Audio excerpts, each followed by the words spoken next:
So in yesterday's story, Toad found out about motor cars, and there's been a little bit of time passed between when he found out about motor cars and today's story, and you'll find out just how bad things have got. The Adventures of Toad.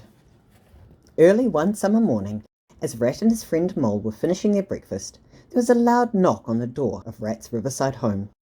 "See who it is, will you, Mole, while I finish my boiled egg?" In a few moments, a very excited Mole returned with Badger. Rat looked worried because he knew that Badger never visited anyone unless it was very serious. "Sorry to barge in like this, Ratty, but really, something must be done." "Done?" asked Rat. "Done about what?"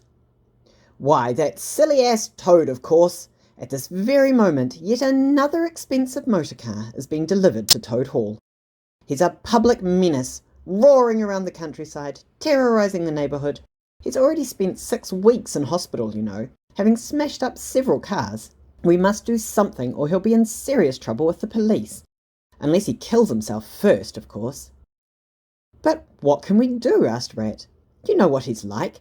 Once he's got a craze, he just won't listen to reason."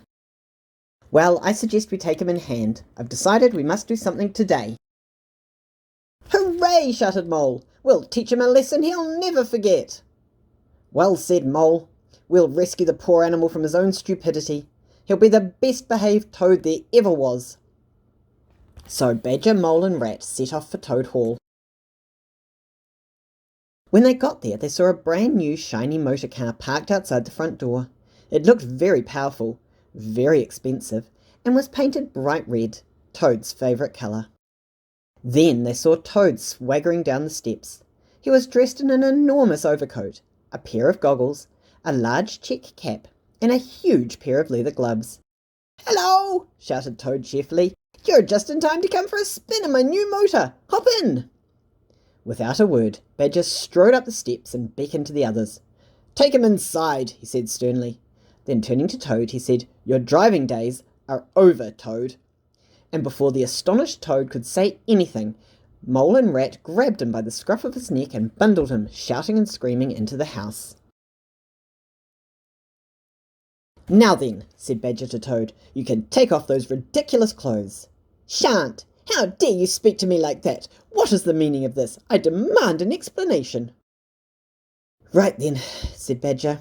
"Take them off him, you two." Mole and Rat forced a wriggling, struggling Toad to the ground.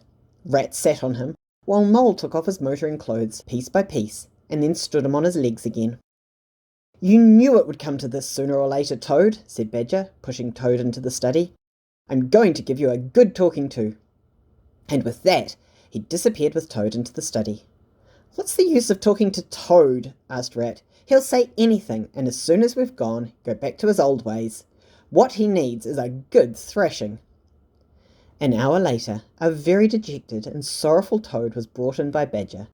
"Now then, Toad, I want you to promise to Mole and Rat that you'll never drive a car again." "I won't promise, I won't!" screamed Toad. "It's all very well saying to you I won't drive again, but I didn't really mean it. You just made me say it. I won't promise, I won't! I love driving. There's nothing like it in all the world." "Very well," said Badger. "I feared it would come to this. Take him upstairs, you two, and lock him up in his bedroom. He's to stay there until he's said he's sorry for what he's done and promises never to drive again." "Then you'll have to keep me there forever," screamed Toad, hitting out at Rat and Mole. "I'll never promise, never." Kicking and shouting abuse, Toad was bundled into his bedroom by Rat and Mole. Then he continued to shout abuse through the keyhole for a very long time. Finally, all was quiet.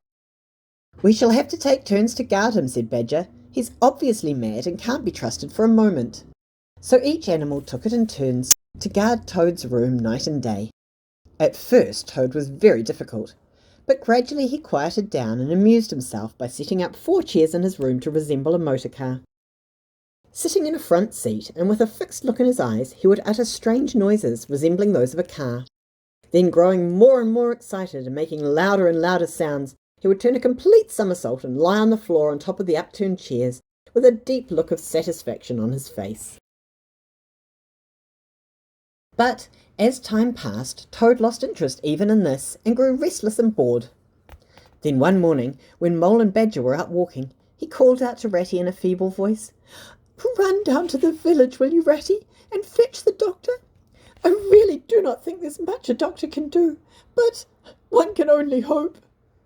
Alarmed by Toad's condition, Rat hurried out of the room and, locking the bedroom door behind him, ran down the drive to the doctor's. In a flash, Toad dressed, stuffed banknotes into his waistcoat pocket, tied the sheets of his bed into a crude rope, climbed out the window and slid lightly to the ground. Striding along the road in the opposite direction to that taken by Rat, Toad came to a little town. And feeling very hungry after his walk, he marched into an inn, ordered a large lunch, and sat down to eat. Halfway through his meal, Toad suddenly stopped. In the distance he could hear a familiar and friendly sound.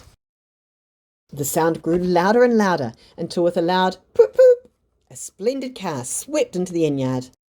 Poor Toad was so overcome with emotion he had to grab the leg of the dining room table to steady his nerves. He watched with wild excitement as the driver and passengers got out and entered the inn. Quickly and quietly Toad got up from the table, paid his bill, and sauntered down to the inn-yard.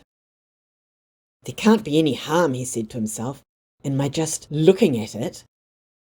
The car stood in the middle of the inn-yard, gleaming in the sunlight. Toad walked boldly up to it and examined it very closely. "I wonder," he said to himself, "I wonder if this sort of car starts easily."